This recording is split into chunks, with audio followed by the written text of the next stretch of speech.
Hello everyone, welcome back to my channel. My name is Elcolossal and today we are talking about a new mythic monster that is going to be coming to the game very soon. Now this monster is a maze monster and this is a very special monster. Now the reason why I say this monster is special is because this monster has a special and a new dynamic that it brings with it that is vulnerable. We'll be talking about it later on in the video. Now before I start with the video, I'd like to request you all to please pause the video for 1 second and go down and click on that red subscribe button and click on that notification so that you get notified about all of the latest news, sneak peeks and analysis about any and everything related to Monster Legends.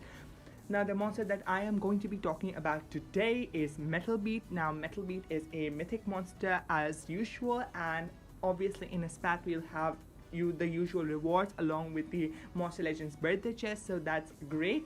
And then he is a metal attacker with basically damage boost skills, and like I mentioned, he has a new dynamic which is vulnerable. Now vulnerable is basically a negative effect that you can apply to the enemies, and that makes the enemies weak to all of the elements, which is like a 50% damage increase basically on your part. So yeah, this monster will be a powerful attacker. Now the trait of this monster is an evolving trait. At rank 0 he is immune to blind, nothing too great. At rank 1 he becomes immune to sunburn, again nothing too great. It prevents him from getting excess damage from sunburn and also a reduction in accuracy. At rank 3 he becomes a status caster, gaining precision at the start of the battle. Trait is very horrible in my opinion, but he has a new effect which is vulnerable, which I'm pretty excited about. Now this monster obviously will be available in the Metal Legends maze that is going to be starting very soon. Now for the skills of this monster we have some changes, so I'll be going over the old skills first and then we'll be talking about the changes that this monster has. So let's start with the first skill, that is Metal Family. It deals moderate metal damage to one enemy, nothing too great about that. Moving on, we have Rebel Fury, deals low metal damage to all enemies, requires cooldown, nothing too great about that as well. Then we have Turn Up the Volume, deals moderate special damage to all enemies, applies a damage boost to itself, requires cooldown, again nothing too great about that. Then we have Hierarchy Destroyer, removes all negative status effects from itself, deals heavy metal damage to one enemy. Now I kind of like this skill because it is a self-negative removal, number one, and also deals a heavy metal damage to the enemy monster. So this is basically a 2-in-1 move which I like, but this could have been better if it was an area negative effect removal rather than it being a damage dealing move.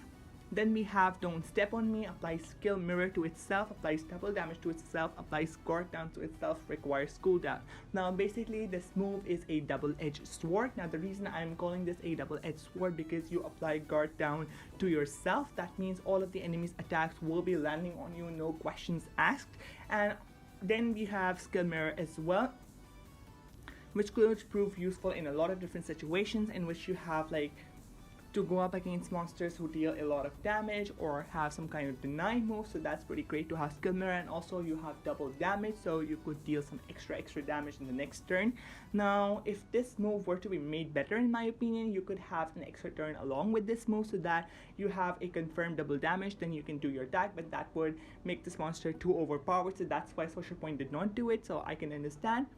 Then moving on, we have Power Craze, disabled trait on itself, applies minor blind to itself, applies triple damage to itself during one turn, requires cooldown. Now again, this is also a double-edged sword that disables trait on himself and applies minor blind as well, and on top of that it applies triple damage during one turn, right? So that triple damage only lasts for one turn, and that has a minor blind to itself as well. Now you would say that this monster is immune to blind, but that is removed by the disabling of traits, so you can kiss bye-bye to that trait. And then we have triple damage along with blind, so we'll see. So you have basically a 75% chance or a 50% chance depending on what kind of blind it is, and then you can do your skill and basically take out the enemy monsters. So yeah, again, two double-edged sword moves. Then we have Prepare for the Solo, deals moderate metal damage to all enemies, applies guard down to all enemies, requires cooldown.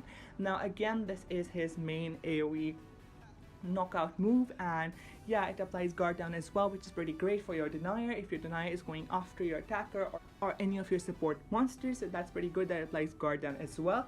Then we have over 120 dB that deals massive metal damage to one enemy, requires cooldown. Now this is basically a one KO move that will be dealing massive damage, and this will basically allow you to take out one of the monsters in the enemy team, provided you have a good amount of strength runes, and I'm guessing this monster will have a powerful attack stat as well. Then for the special we have here this, removes positive status effects from all enemies, deals very heavy metal damage to all enemies. Again, nothing too great about this special as well, and it's a 3% chance to trigger this special, so nothing too great.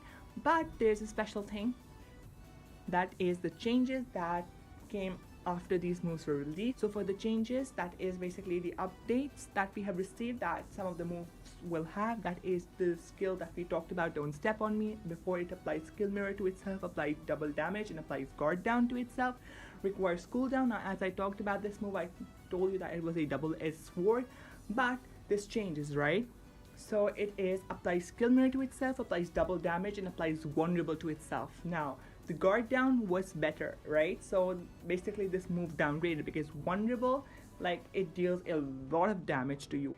Now vulnerable basically makes you vulnerable to every element there, and if the enemy attacker gets a chance to attack on you, you will be going down, like, really.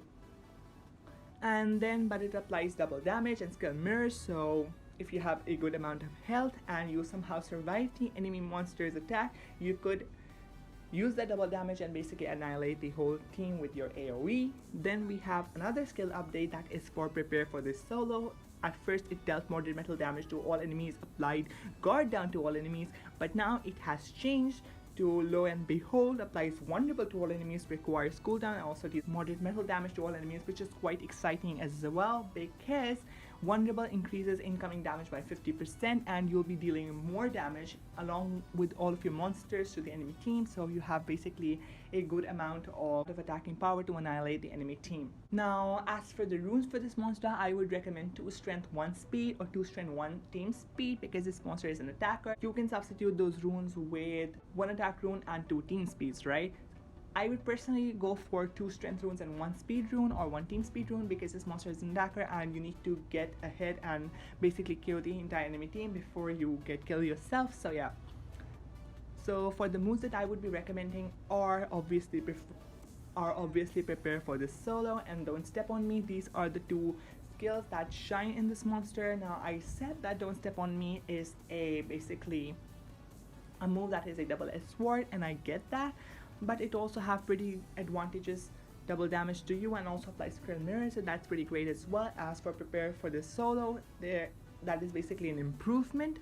And yeah, then as for the other 2 moves, I would recommend over 120 decibels as it deals massive metal damage, and then I would go for Hierarchy Destroyer, simply because it removes all the negative status effects, and considering that there are so many negative status effects out there, you have to have this move. So yeah, that basically concludes my mini analysis / overview / first look on this monster. Hope you enjoyed it, and if you do make it till the very end by some miracle, please do comment down below and tell me how do you like this monster, whether you want to have this monster, whether this monster is worth it in your opinion, and don't forget to subscribe as well and like the video. That's it for the video. See you in the next one. Peace out.